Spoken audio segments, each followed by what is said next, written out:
I am going to open up this work session on organized curbside recycling and organics collection work session, and I will pass it to our city manager. Thank you, Mayor.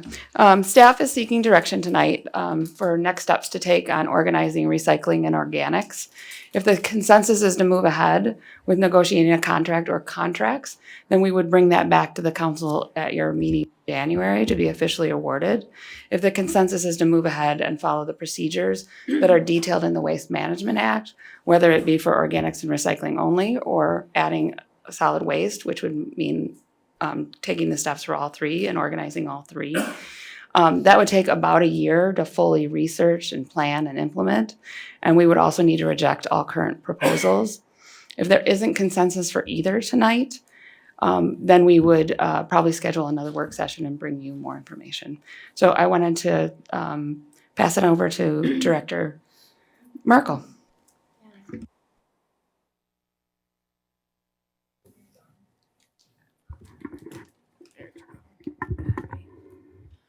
Thank you, Mayor and council members, for being here tonight.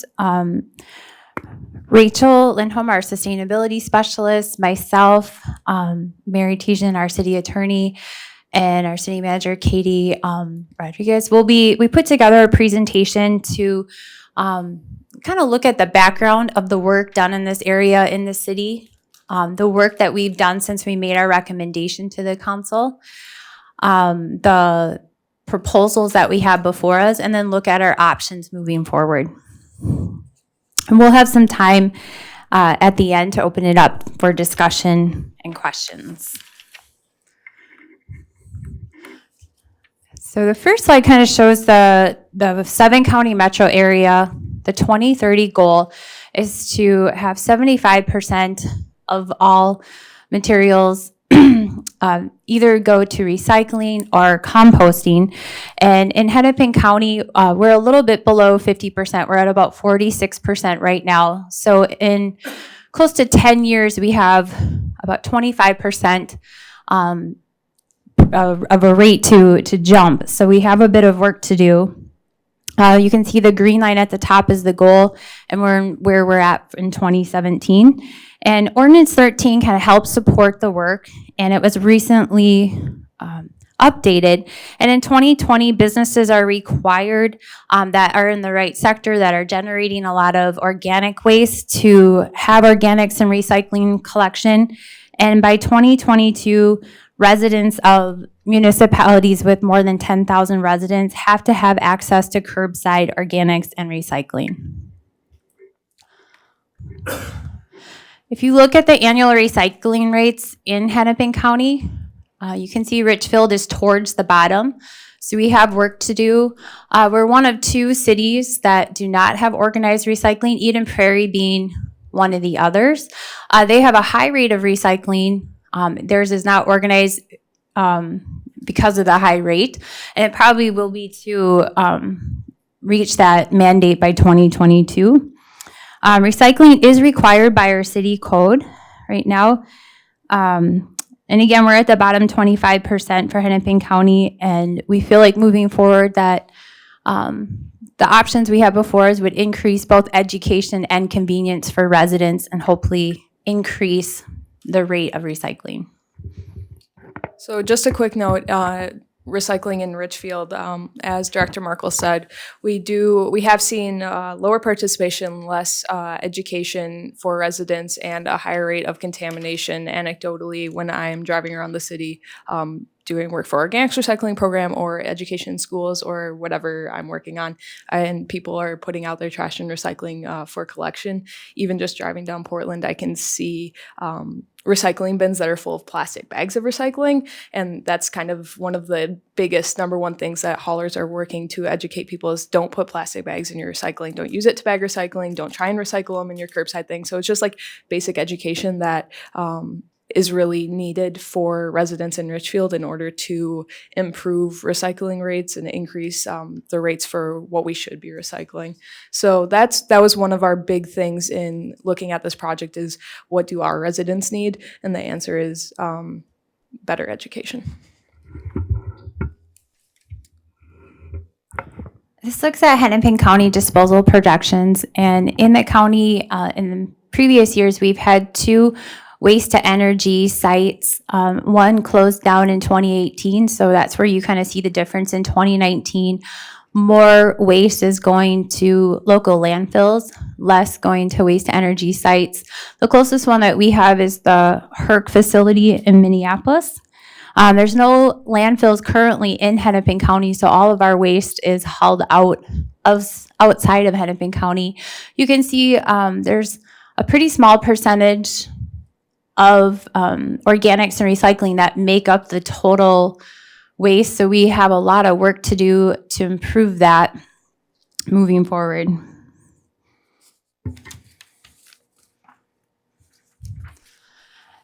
In the county study looking at what's most common material in the trash, you can see a lot of what the trash is made up of is truly recyclable and organics. So in working with our sustainability special, looking at that holistically, and how can we look at each piece of the pie and improve the percentage that is recycled, that is organic material.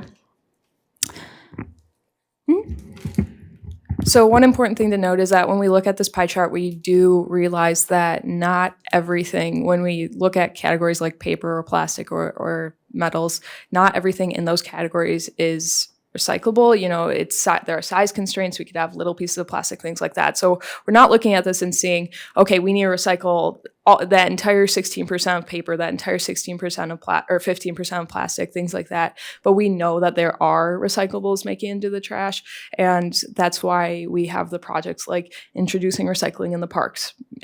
As all council members are aware, before this fall, we only had recycling in very few places in the parks, and so all of that was going into the trash. And so we know that it's not entirely the same with residential households, but we do know that along with education, there are recyclables that aren't getting recycled. And so we look at things like organics as a great launching spot of how can we reduce what we're putting into the trash, and how can we look at categories like bulky items and do specific education with haulers in Richfield and with residents in Richfield and businesses in Richfield, and really making it a full circle look at waste reduction. So in 2018, we formed our organics task force, and we launched our organics drop-off program, which we currently have over 800 households that have joined the program. So there's a lot of support, not only from our residents, but Hennepin County is very supportive of our efforts. The MPCA has been supportive of our efforts.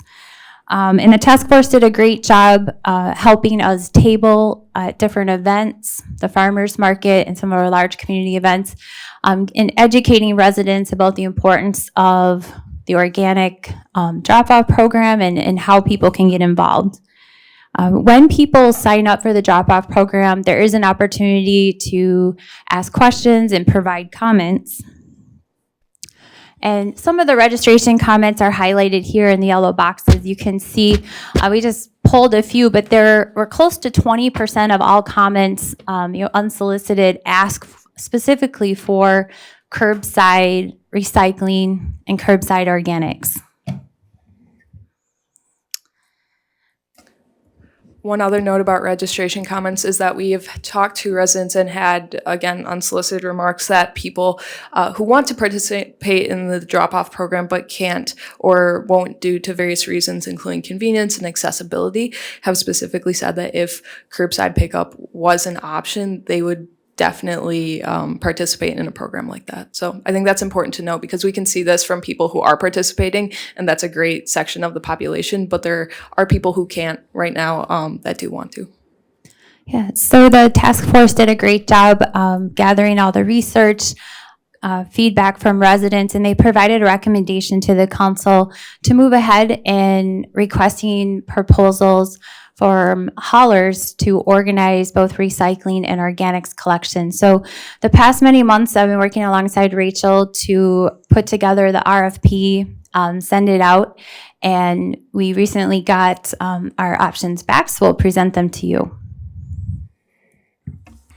So the RFP process started obviously even before we put it out in the public, and we met with staff from various cities around the county as well as the county itself to learn from their processes and learn from their RFPs and see what worked for them and what they wish they had done differently.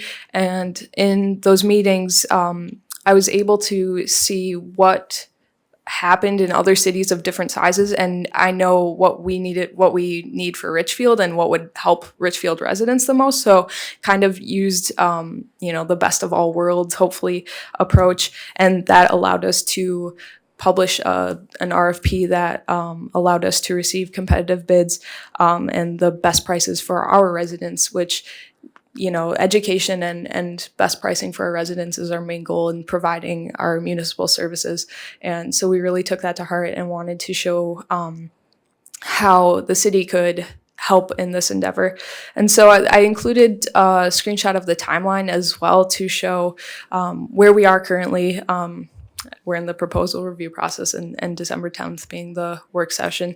This is a tentative timeline, and it's very flexible, as you can see under the May 4th date with service starting. That's a negotiable date. We did receive timelines from haulers who submitted bids, so it's a flexible timeline, but we do want to hopefully start service in 2020 in the warmer months, which would be easier, and really help residents with education and allow us to continue on this path of achieving sustainable efforts in Richfield that we've started and are doing so many great things. And so this is just the RFP process. And so the proposals that we received were evaluated on several criteria, and these are some of them. As I've talked about, education and pricing are kind of the big things that we weighed heavily. And we also took into account safety, references to other cities, how these haulers have performed and what they bring in their specific bids. And so these are the haulers that we received proposals from. And if you go to the next slide, Amy. Yep. So what we can share is very general and broad due to the limitations of the Data Practices Act. And so I won't be specifically laying out proposals today, but I think, and Mary can confirm, that we are allowed to share on an individual basis. If you have questions, council members can ask, not at this work session, but individually. So generally, the proposal comparison, these prices are for year one. We asked in our proposal or in our RFP for every other week rates for recycling as well as weekly rates, just to get that variance. Currently, Richfield does have every other week recycling, and that is common in cities around us, but we did want to go out and see what weekly recycling would look like. And for organics, we did a two-system approach as well for getting prices, and we did that mandatory system that we talked about in the earlier work session, whereas every household pays a fee for organics collection, and a subscription-based system where you opt in and every household that is participating pays for the service. So this is year one. There are annual escalators to most of the proposals, which is standard, and you can kind of see the range. Obviously, every other week, because you have less services, cheaper than weekly recycling, and mandatory organics when you have more households participating, it's going to be cheaper than if you have fewer households in a subscription service. So it's important to know that with these prices, which are very competitive, and work with what Hennepin County showed us as the average for the county, we also wanted to look at, in addition to getting the best prices for residents, how we could decrease other costs. And so, as talked about previously, there is a score refund available for residents who are participating in organics collection, that they would receive that annually as a credit on their utility bill, similar to the current recycling credit. And so that would help defray household costs for that. And we also looked at, or will be looking at, promoting decreasing one's trash service, because the idea is that when you're diverting a lot of your trash into the appropriate, recycling and organics as appropriate, then you will be producing less trash, therefore you need less trash service. And we know that this is the case because we've we've had people who are participating in the organics drop-off program who have already seen this and know that, and have told us that they've decreased their trash service because they're producing less trash. So if we have people participating in organics collection and better recycling education, more comprehensive recycling education, the goal is they will be able to decrease their trash service and therefore decrease the costs on that. So we kind of go at the economics from two levels and really working to benefit residents. The other part of fees in the bids that we got were for extra pickups, so non-scheduled, not your day of the week kind of pickup, and that's a range as well. And then a walk-up fee for convenience purposes. So if you receive walk-up service due to a disability or for you're an elderly resident or something like that, those are free services. But if you want walk-up service for a convenience reason, that was included in our bid, and haulers gave a range for that as well. So the other part of the financials for the bids, we looked at revenue sharing, which briefly is that depending on how markets are, if you enter into agreement with revenue sharing for recycling, the city could share in the profits. Unfortunately, with the markets as they are right now, there's not much revenue, if any, to be shared. So the models or the bids that we looked at mostly did not include revenue sharing, which at this time is smart for the city so that we don't end up paying to cover the costs of recyclables. And then processing fees for most of the proposals that we received were included in those service charges that I already went over. So it's not an additional fee that we have to talk about or understand for that. And then, like I said, education and safety were highlighted in all of the proposals, which is very important for the staff when we were looking at and analyzing the proposals as well. One last thing to, note on this is that with the education and safety, quarterly and annual reports are required from haulers, which helps in seeing how the city is doing and how the residents are doing and how we can improve and things like that. And these proposals do only reference service and hauling charges and not any program startup charges that we might have to negotiate with a hauler or figure out, like cart return and things like that. So this would be the monthly charge and any extra charges. So in addition to the 4 proposals we received, we also did receive a letter from a group called Garbage Haulers for Citizen Choice. And I will defer to Mary to take over the slide. Thanks, Rachel. Mayor and Council, so at the time that the bids were due, the city also received this letter from this group. And the letter essentially laid out some challenges to the city's process. So as the council is probably aware, state law provides for some specific steps that need to be taken before a city can organize for collection of trash, solid waste. The way that statute is written, in my interpretation, does not include recyclables, and so we had concluded that those procedural steps were not required as part of this process. The crux of the letter that we received is alleging that the city was required to go through those steps, and that if it doesn't retract the RFP and go through those statutory procedures, that the city's exposing itself to liability in that way. So we did meet with the group. Thought what we had was a productive conversation, but it's still looming out there, and so we have to address it. Councilmember Troutman. Try this one. Thank you, Mayor. And thank you, Attorney Tejan. Quick question about the process. Are there other cities that have approached the statute and this process similarly that we could point to say that the was found to be lawful or not, or has it been unchallenged as of yet, but similar? Are we pioneers, or are we trailblazers or are we citizens here? Councilmember Troutman, so I'm not aware of any legal challenges around this issue. There aren't any court opinions or guidance in that sense. We did our own independent research. We also consulted with the League of Minnesota Cities. I talked with defense attorneys who have been representing Bloomington in litigation, not related to this specific issue, but around organized collection. I know staff has had several conversations with the MPCA, and collectively, we've all reached the same conclusion. That doesn't mean that there can't be differences of opinion on interpretation of statutes, because that certainly is the case. But we felt pretty confident that these procedural steps were not required for organizing of recyclables and organics. Of course, there are other considerations aside from just strictly the legal issues.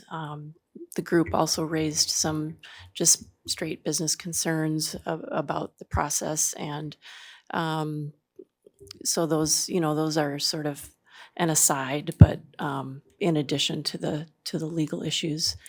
The other piece of the legal consideration here is, and this was included in the letter that the group provided to us, in the statute, and again, this is related to organizing of solid waste, there is a provision in the statute that provides for immunity for cities from liability for anti-competitive, antitrust claims, those kinds of things under state law.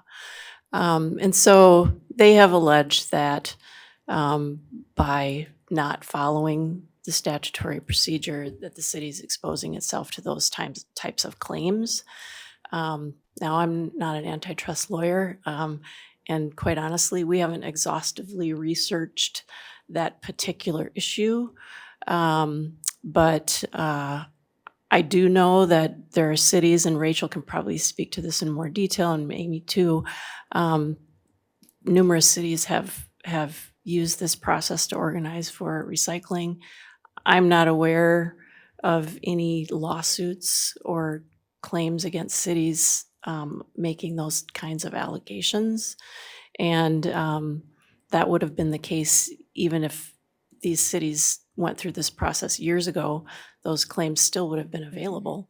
And so I'm not aware of any specific lawsuit or claims of that nature. So I can't sit here and tell you that there's absolutely no risk with going forward, because they haven't threatened litigation. They haven't said they're going to sue the city. They have told us during our meeting that they don't want to be adversarial with the city, but yet the letter was pretty adversarial. So there's no guarantees, of course, that we wouldn't see a legal claim here. So there's always that risk, and I can't predict one way or the other whether that would happen. I have a couple questions. So what category are organics and recycling in if it's not solid waste? Is there a place that states that? Recyclables actually have their own separate definition in the statutes. And so this particular provision that relates to the process for organizing of solid waste does not mention recyclables, does not include recyclables in our interpretation. Is organics in the recyclables definition, or is that a separate? Where does organics fit into those differentiations? I'd have to look back at the statute, and maybe I can follow up on that in just a few minutes. And then another question. So you had said that other cities have used this process for recycling. Is that since 2013 when this was put into place, or was that all before? So in Hennepin County, at least, most cities, like we mentioned, we're one of two that are not organized for recycling, and most cities that I'm aware of have been organized for recycling since the 80s and 90s. So that's kind of where part of this, legal gray area. There's no case to follow. There's no city that just organized recently. The cities that have organized recently have organized for everything, trash, recycling, organics, etc. So one thing that I did want to point out to Councilmember Troutman's point is that there have been cities that have added organics collection recently, and specifically Edina comes to mind, where their system is open for trash, organized for recycling, and now they've just organized it for organics as well, which their service will be starting next year. And they did not go through this process and did not receive any legal challenge for that. So that's the one case that's similar, because otherwise if we look at Bloomington, it's everything. If we look at St. Anthony Village, it's everything. So that's what I'm familiar with. All right, we can. Oh, Councilmember Whalen. This is maybe a hard to answer question, but do you have any guess as to quantify what level of legal risk this might be? Councilmember Troutman, that is a difficult It's Whalen. question, or Waylon, I'm sorry. I was looking at you and answering your question. That's a difficult question to answer, because I don't know what the likelihood of, first of all, what the likelihood of a formal legal challenge would be. I feel, I can say that I feel fairly confident on our interpretation of the statute. Whether there would be other types of claims that haulers could bring against the city, for example, I think, and I'm speculating here, and I certainly don't want to pretend to know what all of the claims might be that they're thinking about. But if, for example, there was an allegation that the city was interfering with private contracts that were already in place by organizing, those kinds of theories could be asserted. And we haven't, frankly, heard from I think the letter that we received, really, there was one company mainly behind it. We haven't heard from others. I don't think staff has received any comments or letters or any concerns from any other haulers in the city about these issues. So I know I didn't directly answer your question. It's just difficult to sort of speculate on what might happen. If I could follow up quick, I guess to me it seems pretty clear the definition question and that difference of opinion, and I guess I'm comfortable with the level of risk associated with that. I know you said that the antitrust question is maybe less researched yet. I assume that as this is a work session and not a formal vote, if we were to move, as of today, to move forward with what the plan had been, and more, presumably we would continue the legal research between now and when it would come to an actual vote. I assume that then we could reassess if there is a new level of risk we've identified. Okay. Yes, absolutely. We would, and I intend to continue to do some more research on that issue to evaluate the city's risk on that.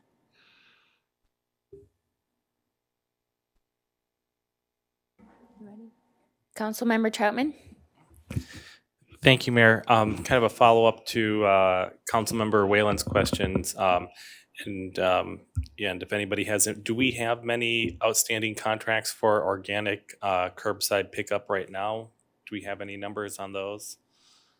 So there's currently one hauler in the city who's licensed to provide curbside organics pickup, and I tried to get specific numbers from said hauler, and I was able to get a range, but not specific. So it could be anywhere from 50 to 100 households. I think it's probably right in the middle, maybe 70-ish. For organics pickup, and I don't know if that's how many are actively participating or what that number really means. I do know that it is a small percent of that hauler's total accounts. No, that's helpful, and I ask just out of consideration for the contracts that they may, excuse me, that they may have in place right now. Just a consideration that Ms. Tejan pointed out that there may be some ongoing. I don't know if they're month to month contracts, but if they weren't, presumably that would be a harm that would fall not on the haulers, but potentially on our citizens to have to double pay for that service. And I just wondered if there might be any consideration we could make. Not that this wouldn't be an opportunity for somebody to say, now's a great opportunity to sign a 3-year contract for, Sure. but is there, have we thought through how we might approach citizens in that circumstance? Well, I will defer to City Attorney Teachin, but I do want to point out this did come up in some capacity in a previous meeting, and I think it was shared with us that for organic specifically, I believe there is somewhat of an exemption process for previous existing accounts. But again, I'll defer to the City Yeah, Attorney. and I don't think We're- I don't know the okay. answer to that Yeah. question. So again, further research is needed, but that has been we have started to look at that. And so just to echo again what Councilmember Whalen said, I feel comfortable with our council's assessment and take it pretty much at face value. You know, we trust your council, and if it's more a policy concern with a colorable legal argument, you know, if we need to clarify that through the courts, we can do that. I'm comfortable with that risk, but I am concerned about our citizens and make sure we take care of them in this transition process. I want to make sure we continue with the presentation and we have plenty of time for discussion. And I do know that there's folks here in attendance. And if there is a representative who would like to speak for 5 minutes later when we're finished with the presentation, you would be welcome to do so. So as we discussed at the beginning of this work session, staff is looking for direction on action to take for next steps regarding the bids we have and the scope of the project in general and the goal of the project. And so we have 3 options tonight, but I assume as we continue discussion, these will be a little flexible and probably a little modified, and we're willing to go with that. But we did want to provide an outline of options for next steps for council to look at. So we'll be going into pros and cons of all 3 and letting you all know what they all entail, and hopefully that will give you a lot of information to kind of provide us with some direction tonight. So the first option and the current staff recommendation is to negotiate a contract with one hauler providing both recycling and organics collection service, or negotiate a contract with one hauler providing recycling and one hauler providing organics collection. And this goes back to what City Manager Rodriguez was saying earlier of when we would negotiate a contract and bring it back to council to be awarded in January. And so the pros and cons of this option: pros, it allows us to act promptly on current bids. There is no, as far as I'm aware, there's no legal deadline where the bids will expire, but they are, of course, subject to market conditions, and we're proposed looking at market conditions, and we can't just let them sit out there and then come back to them in a year and expect the same ones to be valid, because that is not an option for us.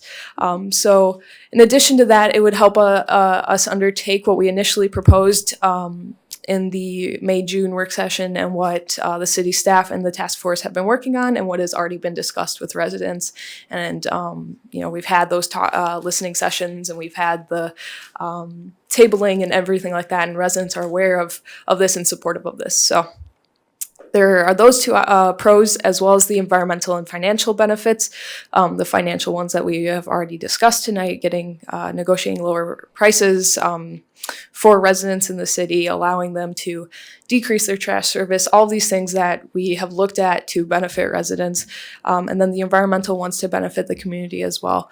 Consolidating service, looking at what we are throwing away, and educational goes into that, like we've talked about tonight as well. Increasing education for residents regarding recycling and organics, and what disposing of your trash means, and these things that we as a city can share with our residents and help, make Richfield the green community that we're striving to make it. And then the cons, as we have talked about, the possible legal challenge. So this is a second option, technically following the state statute procedure for organizing solid waste collection, maintaining focus on recycling and organics collection. The staff is strongly discouraging this as an option, and that is because option 3 is a little more comprehensive and pretty much the same, and I will go into that. But just for your reference, the pros, there is a decreased chance of legal challenge. Cons, this process would take a significant amount of time, and then if and when Richfield does organize for trash, we would have to go through the whole organizing solid waste collection process again, because as the title says, this would maintain focus on recycling and organics collection. Additionally, we know that we would have to reject all of the bids and, go through that, and that plays into the process taking time, so. The last option, and this is the one that I said kind of encompasses option 2, is following state statute procedure for organizing solid waste collection, adding trash collection, so essentially organizing everything. The pros are for this option that everything would be organized at the same time, and logistically, it would all be done, and we could roll out education at the same time and things like that, and it would be a little easier for coordination. Also decrease the chance of legal challenge. Cons, that it would take a longer period of time, which does involve its own financial and timing issues. There's no stepping stone action for the community. We haven't already done the outreach to residents to see how this, how they feel about this. And so that kind of works against our favor. I mean, we would take those steps and do that outreach and go through the process and figure out if this is something that residents want. But we would have to figure out also something to comply with the mandate if this is not the way that we go. We have to know that there is a Hennepin County mandate, and we have to take action to satisfy that as well. So those are the 3 options. We can probably go back and sit on this slide with the options so that council can see that. Yep. Questions from council members or comments? I think, why don't we invite somebody up to speak for 5 minutes? Is someone interested in coming to speak? Okay, if you can sit here next to Councilmember Whalen, please, and introduce yourself. Yes. Thank you. Thank you, Mayor. Thank you, Mayor. So my name is Mike Drysdale. I'm an attorney with Dorsey and Whitney. I was the one that sent the letter. I represent garbage haulers for Citizen Choice. I just want to note a few things for the council's consideration. I believe that it really is not a close question that recyclables and organics are solid waste. The key issue appears to be between what the staff are thinking and our view on this is that it is true that recyclables have their own definition under the Waste Management Act, but it is well established in environmental law that particular materials or waste streams can be subject to multiple definitions. As an example, mixed municipal solid waste also has its own definition, but it is also a subset of solid waste. Recyclables and organics are subsets, are solid waste, are subsets of solid waste because they are discarded by the people that are generating them. They have no value to the people who are generating. They want to get rid of them. And so if push came to shove on a resolution on that, we feel pretty confident that we'd prevail on that issue. In terms of past practice and the opinions that have been offered by other sources, one is when folks have consulted with Bloomington and others, I would emphasize that first impressions on these things are often incorrect.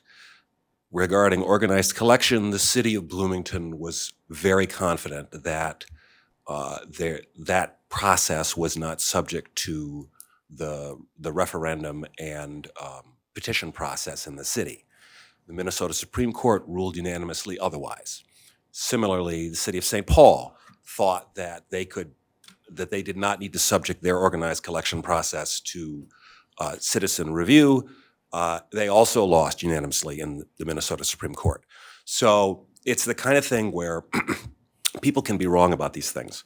I fully acknowledge, as I've indicated in our letters, that the MPCA has stated that it does not think that recyclables are solid waste, but it has not offered any reasoning for that position, at least none that I've seen.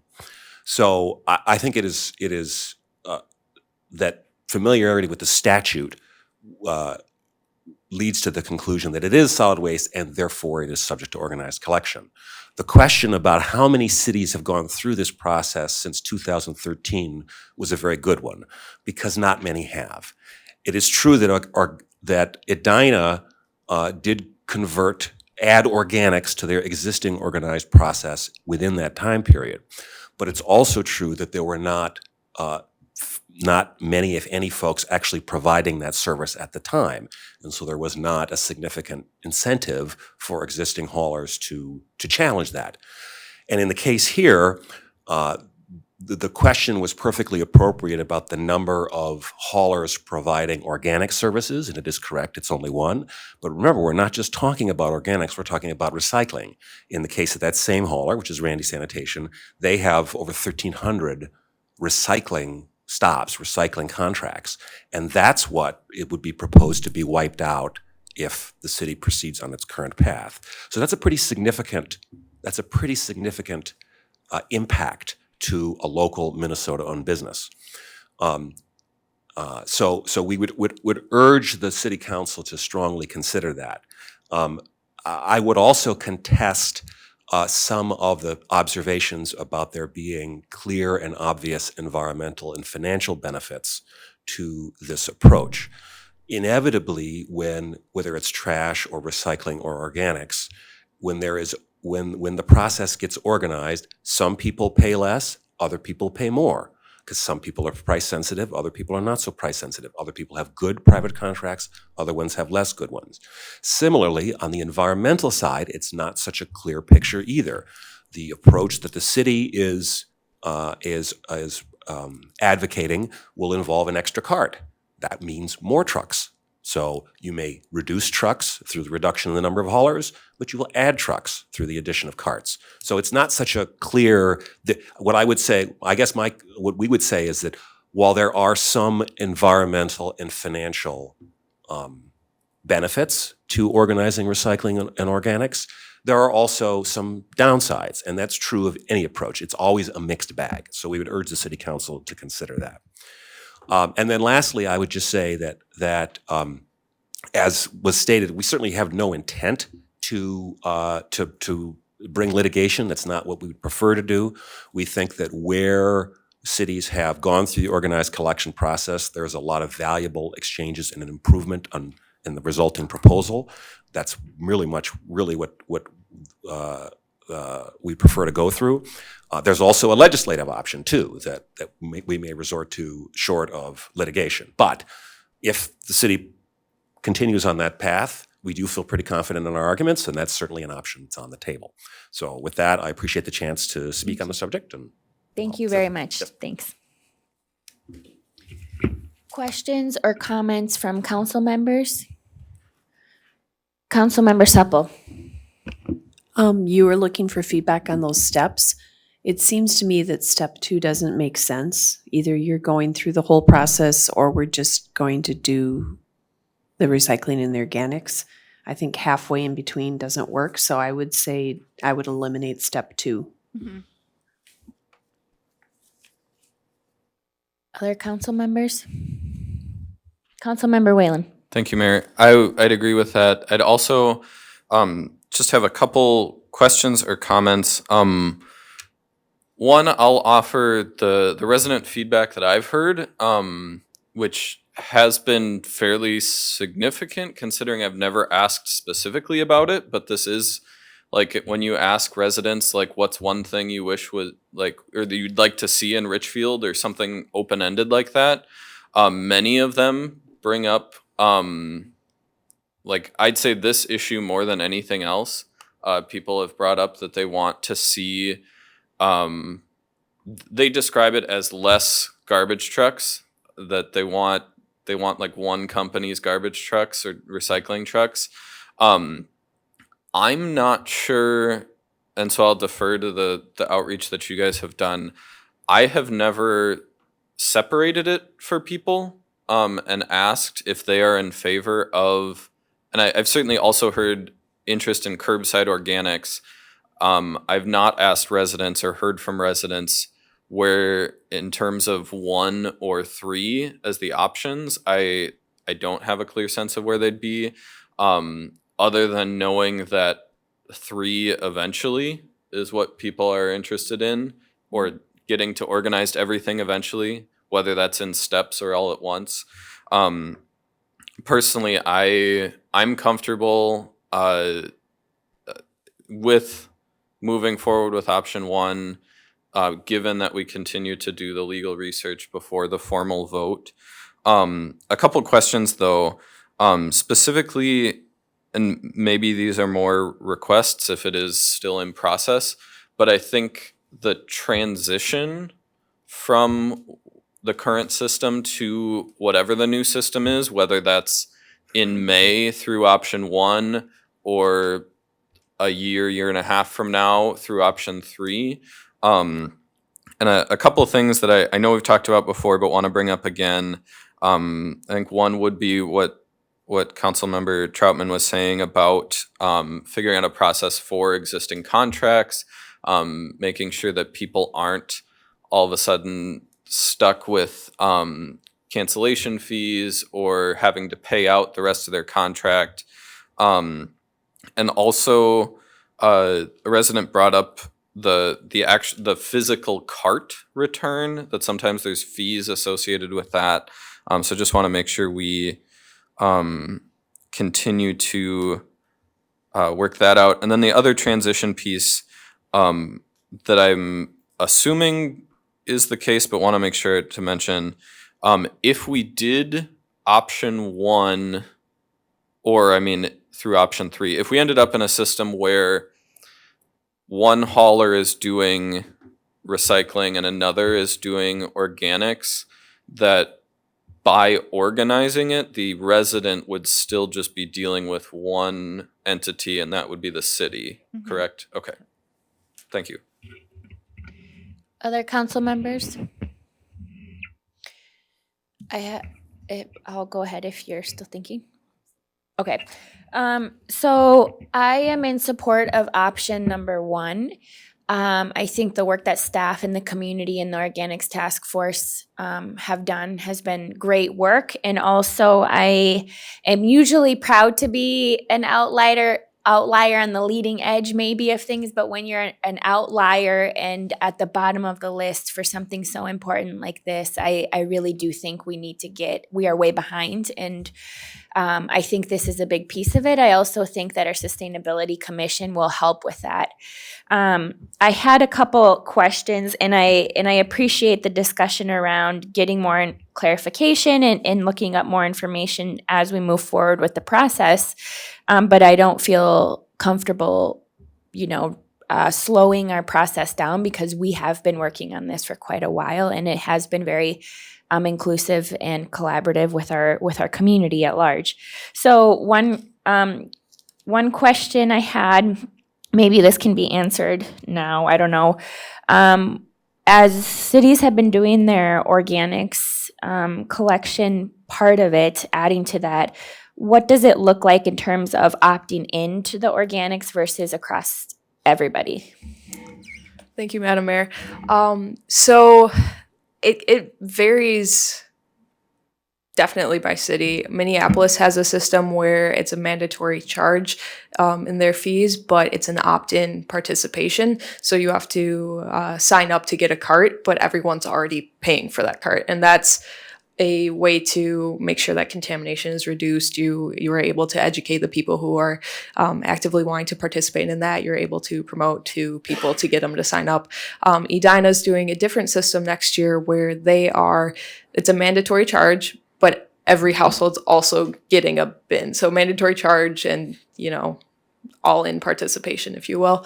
And the reason that they did that was because they had already had a significant base of customers who were private with a contractor who were already participating, and both the city and the hauler felt comfortable expanding that citywide. So there are different options to follow. Other cities also do a voluntary participation and a subscription fee. I believe the city of Fridley is one example. That program, but then you run into other struggles with high costs of participating, and it's hard to sustain a program like that. So there are several models to follow, and it just looks differently based on what your city needs or wants. Thank you. So what would that look like in terms of moving forward with option one and looking at that? So what staff has looked at with the proposals is a mandatory charge to get that low rate to incentivize people to participate.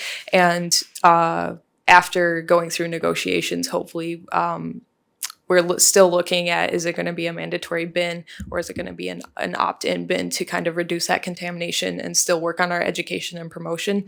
Either way, we do feel confident based on the number of households that are already participating in the drop-off program that we know would sign up to participate in curbside, as well as, like I mentioned before, the people who have not been able to participate so far but would like to. And with how successful our education efforts have been in general, we know that we can have a sustaining and thriving program no matter what way we go. And that's the goal, to really bring it to as many people as possible while making sure that we are recycling the organics and not putting contamination in there. Thank you. And then can you tell me about the company Veerkant? They were the only one there that I was not familiar with. Are they local, national? Sure. Small I business, big? think I just want to clarify with the city attorney that I can talk about a company in general, not in relation to their bid. Great. Right, then the names of the companies are public. Yep. Okay. So the information that I know about Veerkant is, yes, they are a local company. They currently provide service in Bloomington as part of their consortium, and they also are a hauler that's licensed in Edina. And they have, Edina's contract is closed and their thing is awarded. So I can say that they are Edina's hauler that will be providing organics to the city there. And they were the ones that had previously established such a large base of participation there. Okay, thank you. And then one last question, and this is probably just a request to prepare information for the next conversation on this.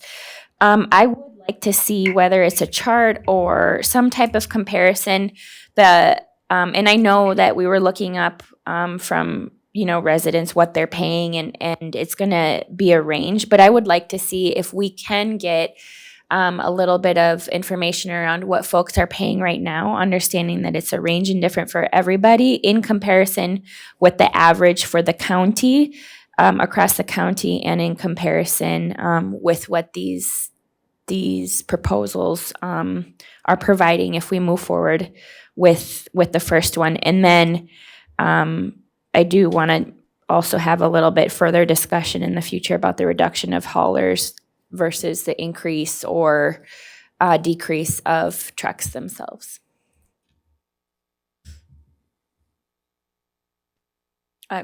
Council Member Trauman? Yep. No, just trying to think through my question a little bit. But as I understand, there's maybe a little, we're running down the antitrust issue maybe a little bit. But I guess I'm a little curious to know, just a level assessment. I don't need it right this second. Don't want to put anybody on the spot.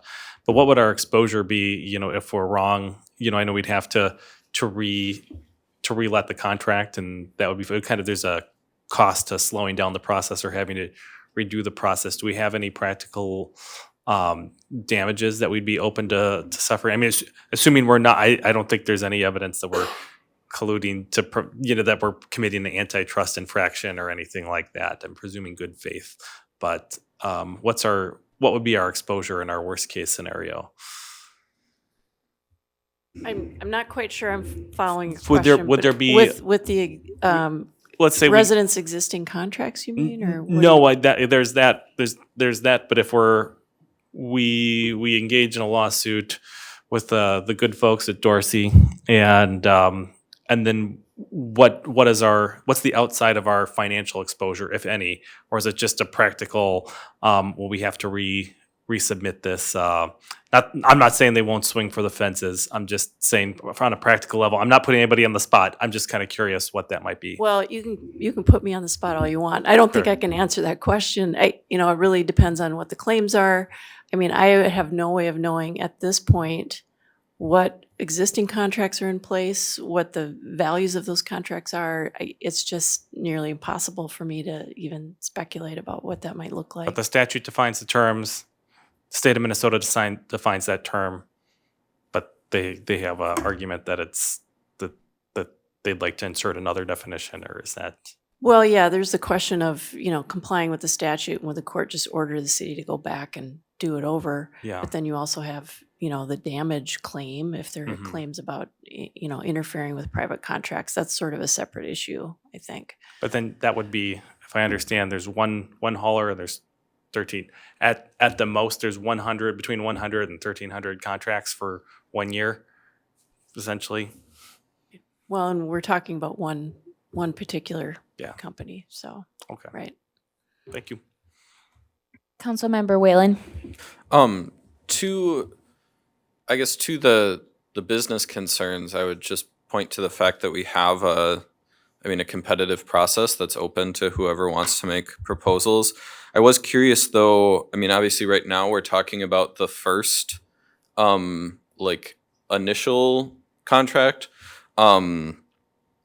Moving toward that, I was curious to learn more about the annual escalators, and then also, if we know yet what we're proposing to do, or otherwise like what other cities do. Is there a period of time, like a number of years, that the contract is for, and then we do the process again and could potentially switch if another company has a more competitive bid? Sure. Thank you, Councilmember Whalen. I can answer both of those questions. So yes, the contract in our RFP is for 5 years, and at which point we could either renegotiate with the hauler that we choose to initially negotiate with, or we could go out and release another RFP for to cast a wider net, essentially. So there are several options at the end of a contract. And for the annual escalators, could you be a little more specific in what you were asking? Is there like a cap on how Sure. much they can increase rates each year, or so residents have a better idea of what to expect Yep. all 5 years rather than just right away? Yes, that's a good question, Councilmember. In the bids, and that's where we kind of run into the limitations of what we can share with the Data Practices Act. With the bids, we did receive rates for all 5 years, from the haulers. Just for clarity, when we were presenting, I only included year one, so you would kind of understand where we were starting at. I didn't want to put a ton of ranges out there and then, all the numbers get stuck. But they are annual escalators, and it depends on the hauler how much they are, and it also depends on the service. I believe the recycling and organics escalators aren't exactly the same. It is usually just a cents increase. It's 10, 15 cents kind of thing, depending on the hauler. Some do escalate more, but the ones that we've been seriously looking at are small like that. And so it is, like I said before, it's an industry standard. You're paying for rising costs and things like that. But yep, they are already provided, and once we negotiate a contract, that information would become public knowledge. Any other questions or comments from council? I want to ask staff if you have the clarification and direction you need from this study session. I think so, Mayor. What I'm hearing is consensus for going ahead with option one, but keeping the council informed about our ongoing research of any legal issues and any developments. I also heard that you want to make sure that this transition is managed well for our residents, and that we're making sure that that any disruption is minimized for them, and that we're fully thinking about that, researching it, and taking care of it. And communication to the residents as well along the process is really important. And I assume that will also continue to have communication with the Dorsey and Whitney and their clients, the garbage haulers for Citizens Choice. It sounds like they have mentioned continued conversations and tweaks and discussions with cities in this process as well. Great. Any last questions, comments, concerns? All right. Well, we will adjourn this meeting early then. Thank you very much.